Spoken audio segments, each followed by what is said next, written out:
Here's how I made this pumpkin pillow from fabric scraps.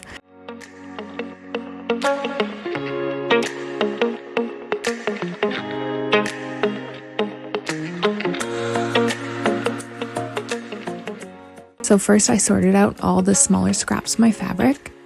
These will become the filling for the pumpkin. Then I took this bigger piece of fabric and cut out 6 of these petal shapes.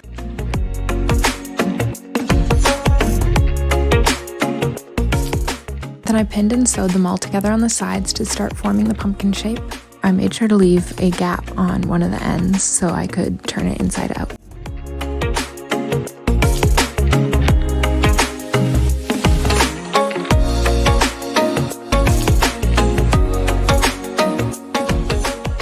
So once all the sides were sewn together, I just pulled it through that gap to turn it inside out.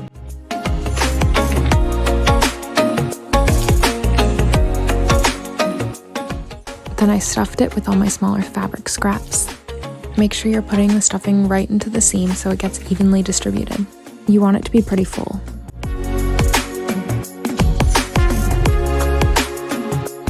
And then I hand stitched that hole shut. And you don't really have to worry about it looking nice because you'll cover it with the stem after.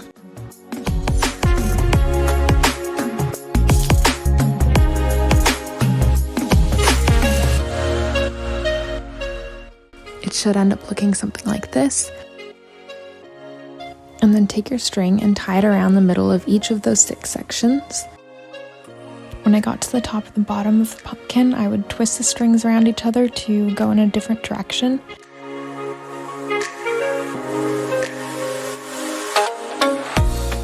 When all 6 sections were done, I made sure they were nice and tight and then tied it in a knot. Then I took some brown felt and rolled it up and glued it together. And then I glued it onto the top of my pumpkin. I just used fabric glue for this because I couldn't find my hot glue. And then you're done your little pumpkin pillow.